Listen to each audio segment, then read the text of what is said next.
Bem-vindos a mais um exercício resolvido de Física 1. O tema central dessa questão é dinâmica, envolvendo polias, força normal, atrito, tração e peso. Os objetivos dela consistem em determinar a aceleração de cada bloco e compreender a atuação da força de atrito na resolução de exercícios. O enunciado dessa questão diz o seguinte: seja um bloco A de 10 kg e um bloco B de 40 kg, e também sendo o coeficiente de atrito do bloco A com a superfície de 0,2, determine a aceleração de cada bloco, ou seja, do bloco A e do bloco B. Então, nessa questão, devemos primeiro definir as variáveis do sistema. A gente vai chamar a distância de A até a primeira polia de x, essa distância aqui, e da primeira polia até a polia mais embaixo de y, daqui mais ou menos, e da polia de baixo até a polia de cima de y de novo. De tal forma que somando y daqui mais y daqui vai ser 2y. E aí a gente vai ter outra distância da polia de cima até o teto, chamada de L. Então o comprimento total da corda do sistema vai ser a soma de todas as componentes, x mais 2y mais L. E a dica para resolver o exercício é chamar um tempo ΔT. Esse tempo ΔT vai ser o tempo t', ou seja, um tempo final, menos um tempo t, no caso o tempo inicial. De tal forma que para o tempo t' vai ter havido um acréscimo no espaço de cada variável, de tal forma que ela vai ser chamada agora de x', todas vão ser chamadas com linha, né? A gente vai, então, a partir disso, subtrair a equação final menos a equação inicial. A gente vai observar, então, que vamos obter essa seguinte expressão. Só que a gente tem que tomar alguns cuidados com ela, pois o L' ele vai ser igual ao L. O L maiúsculo, estou dizendo. Por quê? Porque é o comprimento total da corda. Então, independente de haver aceleração, o comprimento total da corda ele vai permanecer o mesmo, é uma constante. E o L' também é uma constante nesse caso, o L minúsculo, porque não vai ser alterado o L, o tamanho, esse comprimento aqui, apesar de haver aceleração no sistema. Então a gente vai observar que temos um x', ou seja, um tempo final menos inicial, de tal forma que a gente vai obter x' menos x, a gente vai chamar de menos módulo de ΔX.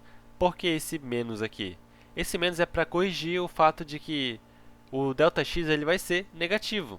O negativo vai ser porque o espaço final ele vai ser menor do que o espaço inicial, então vai dar um valor negativo e, portanto, vamos colocar um valor negativo para corrigir isso, um sinal negativo. E o y' menos y vai ser um valor positivo, porque afinal o y' ele vai ficar maior e então vai ter um valor positivo aqui, não tendo nenhum problema. Então a gente obteve uma seguinte importante relação, que o módulo de ΔX ele vai ser igual a 2 vezes o módulo de ΔY. Então a gente vai dividir ambos os lados por ΔT. Isso é importante porque a gente vai poder observar que vai existir uma relação de velocidade entre o bloco A e o bloco B. E analogamente para a aceleração. Por dedução, a gente faz a mesma análise. Então, a partir disso, a gente vai considerar agora fazer o diagrama de corpo livre para cada bloco. Para o bloco A, a gente tem a tração puxando para a direita e a força de atrito puxando para a esquerda. E no eixo vertical, a gente tem um equilíbrio. A força-peso vai ser igual à força normal porque não há deslocamento na vertical. E para o bloco B, temos duas trações puxando para cima na polia e o peso puxando para baixo o bloco B. E considerando, obviamente, uma aceleração de cima para baixo e no bloco A, uma aceleração da esquerda para a direita. Então, a força resultante no bloco A vai ser o seguinte: a tração menos a força de atrito vai ser igual a força resultante, massa do bloco A vezes a aceleração do bloco A. E para o eixo vertical, peso vai ser igual a normal.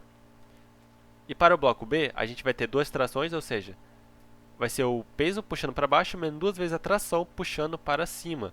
Isso vai ser igual a massa do bloco B vezes a aceleração do bloco B. Com isso, a gente vai montar.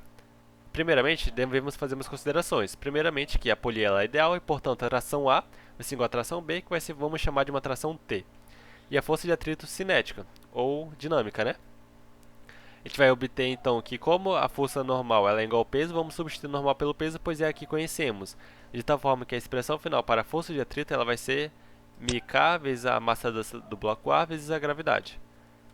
Combinando as equações, a equação anterior com a nova equação, a gente vai obter essa seguinte expressão. Essa expressão aqui. Então, a gente vai subtrair essas duas equações para encontrar uma relação, de modo que podemos encontrar a aceleração do bloco B e a aceleração do bloco A. A gente, primeiramente, para conseguir subtrair legal essas duas equações, a gente vai multiplicar essa equação por 2 E ao multiplicar por 2, o t vai cancelar com esse t daqui.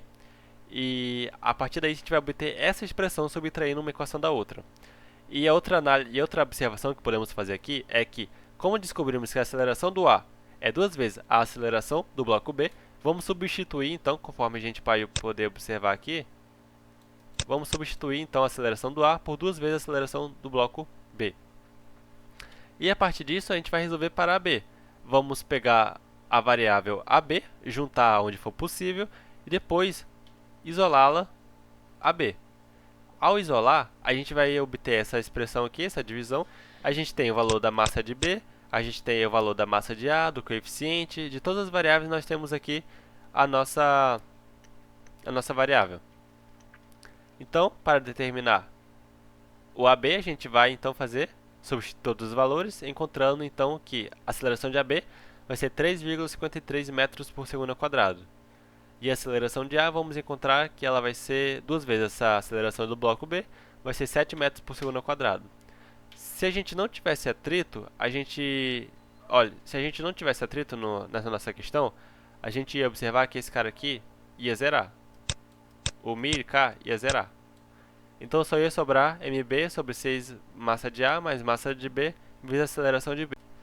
Observa que esse termo aqui, ele não deveria estar aqui, foi um pequeno erro. Então, para encontrar a nosso resultado sem o atrito, é só zerar essa parcela, pois não tem atrito. Então, a gente vai substituir os valores e obter que a aceleração para o bloco B sem atrito é 3,92 metros por segundo ao quadrado. A gente pode observar que essa aceleração é maior do que a aceleração com atrito. Afinal, o atrito ele vai meio que reduzir a aceleração do bloco. E para o bloco A, como é 2 vezes a aceleração do bloco B, é só multiplicar por 2, obtendo que a aceleração é 7,84 metros por segundo ao quadrado, que é justamente maior do que a aceleração do bloco A com atrito. Essa questão foi retirada do livro Fundamentos de Física, e para mais aulas como esta, acesse o site www.ava.ua.com.br.